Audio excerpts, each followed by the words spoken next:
안녕하세요. 로맨티스트의 신동희 변호사 김장천 변호사입니다. 자, 오늘은 김 변호사님과 제가 좀 특이한 판례 몇 가지를 소개해 드리려고 해요. 네. 일반적으로 판례를 들여다보면 아니 이런 게 사건이 됐다고?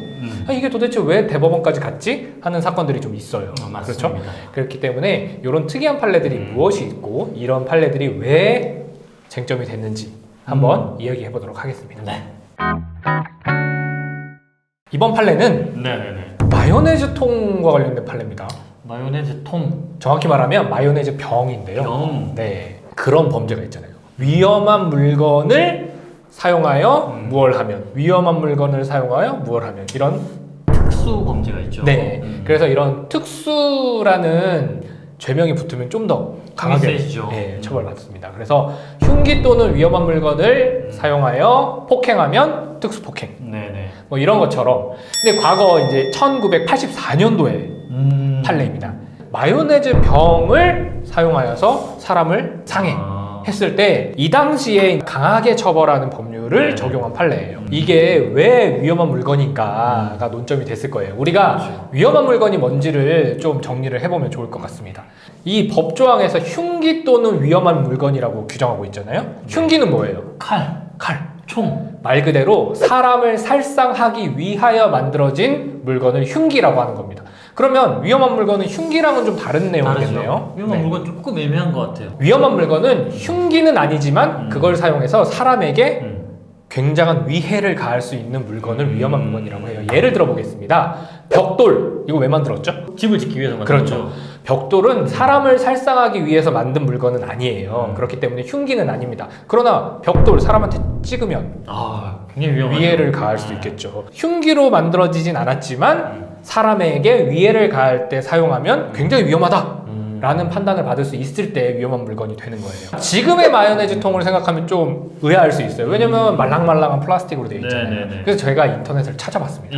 1984년도엔 마요네즈 통이 어떻게 생겼길래 그러니까요. 네, 보니까 우리 그 딸기잼 병 있잖아요. 네. 이렇게 뚜껑 좀 큰 거. 그런 것처럼 그 당시에는 마요네즈가 그런 병에 담겨 있더라고요. 단단한 병에. 그러면 그 단단한 병으로 찍으면 그러면 위험한 물건이 될 것 같은데. 그래서 이 판례가 위험한 물건으로 인정을 하지 않았나 그런 생각이 드니까 이해가 딱 되더라고요. 그러면 만약에 지금 현재처럼 마요네즈 통이 말랑말랑한 그거라면 어떻게 될까요? 그거 그냥 던진 거 정도로는 위험한 물건 안 근데 되잖아요. 만약에 그 입구는 단단한 플라스틱이에요. 그럼 그걸 가지고 눈을 찔렀어. 그러면 이 경우에는 위험한 물건이 될 수 있지 않을까요? 그러면 위험한 물건 되죠. 그러니까 이게 똑같은 마요네즈 통이라도 말랑말랑한 부분으로 머리를 살짝 쳤느냐 아니면 그 딱딱한 부분으로 눈을 찔렀느냐 여부에 따라서도 달라질 수 있을 것 같아요. 그러네요. 이번 판례는 네네. 협박과 관련된 판례입니다. 협박? 네. 혹시 변호사님 네. 점 봐본 적 있으세요? 점 봐본 적 있죠? 있어요? 그럼요. 저는 점 봐본 적이 없어가지고 그래요? 점 보러 가면은 그 이제 무속인 분이 딱 앉아가지고 이렇게 앞날을 예측하고 과거를 들여다보고 뭐 이런 거 아닙니까? 예, 맞습니다. 그러다 보면은 그 사람의 말을 좀 이렇게 신뢰하게 되잖아요. 신뢰하게 되더라고요. 그렇죠. 네. 이번 판례가 그 부분과 좀 연관이 있는 판례예요. 네. 이 판례는 이게 정확한 워딩이 있는데 저를 이제 딱 찾아오셨다고요. 내가 무속인이야. 어떻게 앞으로 좀 잘 될까요? 어떻게 하면 될까요? 가만히 있어봐라. 작은 아들이 교통사고가 나게 생겼어. 그럼 어떻게 해야 돼요? 그러면? 교통사고 확실히 나. 이거 딱 보니까 교통사고 수가 있어. 조상천도제를 지내야 할 것 같은데 그거 안 지내면 큰일 난다. 그래요? 조상천도제를 지내지 않으면 큰일 나. 진짜? 안 좋은 일이 생길 거야. 지내겠습니다. 자, 이렇게 해가지고 돈을 받은 그런 사건입니다. 우리가 흔히 말하는 공갈죄라는 게 있습니다. 그러니까 사람을 겁을 줘서 돈을 뜯어내는 거를 공갈죄라고 해요. 그리고 내가 막 칼 같은 거 들이밀어가지고 오오 하고 돈을 주면 강도가 되는 강도에 거죠. 이르지만 적당한 협박으로 돈을 뜯어내면 이제 공갈에 해당하는 건데요. 이게 공갈죄가 성립하려면 협박이 일단 우선돼야 되기 때문에 과연 조상천도제를 지내지 않으면 안 좋은 일이 생길 것이다. 이것이 협박에 해당하느냐가 논점이 된 판례였습니다. 그렇죠. 어떻게 생각하세요? 저는 협박에 해당할 것 같은데요? 그죠? 왜냐면 겁을 먹었을 것 같으니까. 그럼요. 왜냐면 내 둘째 아들이 그 사고를 당한다는데 그죠? 피해야 될 거 아니에요. 그러니까. 어떻게 해요 이거? 그런데 이제 이 판결에서는 협박에 해당하지 않는다라는 결론을 내렸습니다. 왜요? 대법원은 기륭화복이나 천재지변의 예고로서 피고인에 의하여 직접 간접적으로 좌우될 수 없는 것이다. 그러니까 이게 내가 안 좋은 일을 가하겠다도 아니고 애매모호한 거잖아요. 뭐 하늘에서 벌을 내릴 것이야, 막 약간 이런 것이니까. 둘째 아들이 뭐 교통사고가 크게 나서 뭐 다치거나 죽을 것이다는 그냥 예측이고, 실질적으로 겁을 준 거는 조상천도제를 지내지 않으면 안 좋은 일이 생길 것이다, 이 부분이잖아요. 그거를 뭐 내가 나게 한다던가 아니면 내가 거기에 영향력을 미칠 수 있다던가 이런 부분이 결여되어 있다는 거죠. 그렇기 때문에 이제 협박에 해당하지 않았고 공갈죄가 성립하지 않는다라는 결론이 나온 판례입니다. 이번 판례는 명예훼손 혹은 모욕과 관련된 판례입니다. 우리가 기분이 나빠, 화가 나, 그러면 막 상대방한테 막말하게 되잖아요. 맞습니다. 그러면 보통 우리가 생각하는 게, 야, 너 나 명예훼손이야, 모욕기야 하는데, 이 명예훼손이냐 모욕이냐가 뭐가 중요해? 라고 생각할 수 있겠지만 법리적으로 완벽하게 다르다는 점을 알 수 있는 판례예요. 맞습니다. 이 판례는 어촌계가 있는데 네네네. 그 어촌계에서 이제 좀 마음이 맞지 않은 거예요. 예. 그래서 옛날에는 이 마을에 방송이 있었잖아요. 하면 이렇게 막 울리는. 이장입니다. 네. 자, 모여주세요. 자, 그래서 이제 이 피고인이 그 마이크를 딱 잡고 XXE 똥꼬다리 같은 놈. 똥꼬다리? 똥꼬다리. 똥꼬다리? 똥꼬다리. 똥꼬다리? 뭔진 몰라. 이렇게 얘기를 한 거예요. 네, 그래서 네. 이거를 야 명예훼손이다 해가지고 이제 대법원까지 간 거죠. 결론은 예. 명예훼손죄에 해당할 수 없다. 그렇죠. 왜냐하면 명예훼손은 뭡니까? 사실의 적시를 처벌하는 범죄예요. 그러니까 사실이 진실한 사실이든 허위 사실이든 어쨌든 그 사실 여부를 가릴 수 있어야 하는데 네. 지금 워딩이 뭐였죠? 똥꼬다리 같은 놈이라고 했어요. 네, 심지어. 네. 그러니까 내가 너는 똥꼬다리다 라고 한 것도 아니고 똥꼬다리 같은 놈, 나의 평가잖아요. 그죠? 그렇죠. 뭐 예를 들면 못생긴 놈 평가잖아요. 네. 그죠? 그러니까 평가를 했을 뿐인데 이걸 사실의 적시다 해서 명예훼손으로 들어온 거죠. 그래서 재판부가 뭐라고 했냐면 모욕적인 언사에는 해당할지라도 사실의 적시를 논하는 명예훼손으로 보기는 어렵다. 그러니까 이거는 사실 그 네. 당시 검사님이 모욕으로 기소를 했으면 그쵸? 처벌받았을 것 같은데 네. 우리가 판례였습니다. 저번에 예전에도 이거 방송했었잖아요. 촬영을. 그랬죠. 명예훼손과 모욕. 네. 구체적 사실의 적시가 있으면 명예훼손이고 단순히 모욕적인 언사의 표시가 있으면 모욕이다. 이렇게 생각하시면 될 것 같네요. 이번 판례는 축의금과 관련된 판례입니다. 어. 결혼하실 때 축의금 누가 받으셨어요? 저희 이제 가족들이 받아줬죠. 이 사건은 이 축의금을 받는 것과 관련된 사건입니다. 그렇죠. 이 피고인이 결혼식장에 축의금 코너 있잖아요. 네네. 거기에 가족인 척 이렇게 앉아 있었던 거예요. 아. 그리고 축의금을 막 받아요. 받고 가지고 가.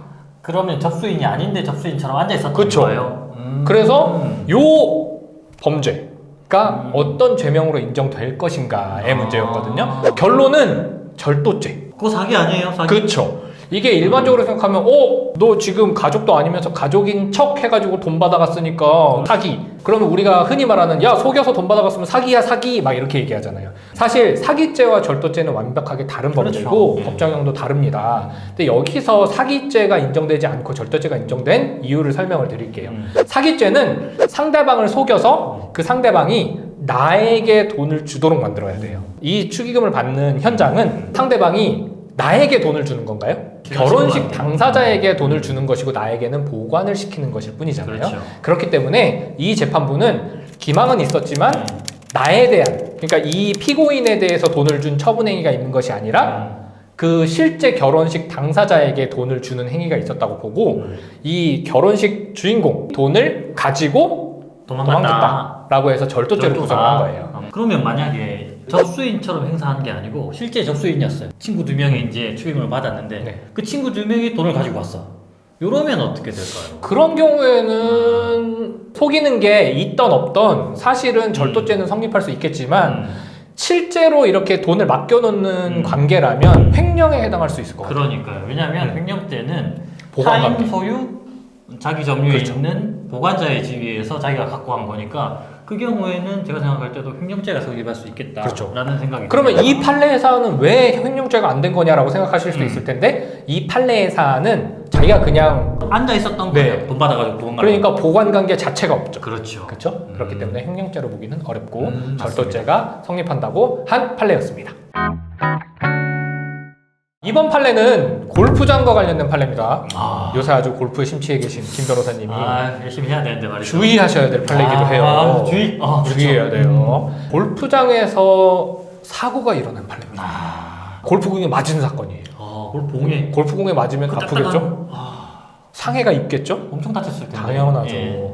이 사건은 어떤 사건이냐면 사실관계를 먼저 설명을 드릴게요. 네. 골프장에서 딱 스윙을 했는데 공이 등 뒤로 갔어. 어떻게? 내가 딱 등 뒤로 갔네. 근데 그 등 뒤에 캐디가 서 있었던 거예요. 근데 그것도 가까이도 아니야. 8m 거리에 서 있던 캐디한테 공이 날아가가지고 하복부에 빵 맞은 거예요. 아이고. 얼마나 아파. 아이고. 상해를 입었겠죠. 캐디는 충분한 거리를 두고 일단 앉아 있었네요.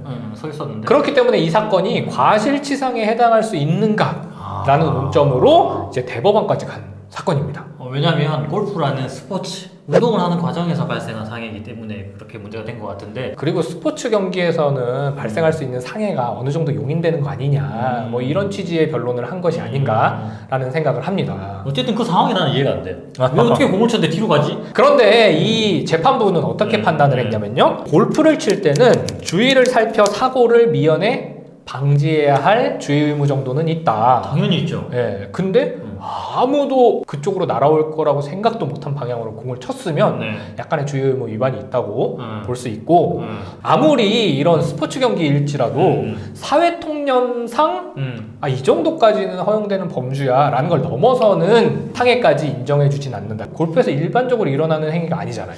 그러니까 스포츠에서는 사회적 상당성의 범위를 일반적으로는 조금 넓게 인정해 주는데 이 상황에서는 뒤에까지 우리가 사회적 상당성을 인정할 수 없으니까 우리가 이제 처벌하는 그렇게 판단을 한 것 같네요. 자, 오늘은 김 변호사님하고 네. 되게 특이한 판례 한 5가지 정도를 살펴봤어요. 재밌었습니다. 재밌죠? 네. 사실 우리가 굉장히 논점이 복잡하고 무거운 판례만 있는 것이 아니라 이거 되게 특이하네 하는 판례들도 종종 살펴볼 수 있어요. 물론 이런 판례가 많지는 않습니다. 그렇죠. 그리고 최근 판례보다는 예전 판례들이 좀 많은 편이긴 해요. 사실관계나 법리가 정립이 되기 이전에 판례가 많죠. 그래도 어쨌든 이런 특이한 판례들을 접하면서 법리적으로 이런 이유로 이런 판례가 나왔구나 라고 생각하고 보시면 재밌을 거예요. 재밌으셨죠? 그럼요. 자, 골프장에서는 뒤로 공치면 안 된다. 절대 뒤로 치시면 안 됩니다. 오늘은 여기까지 말씀 나누겠습니다. 감사합니다. 감사합니다.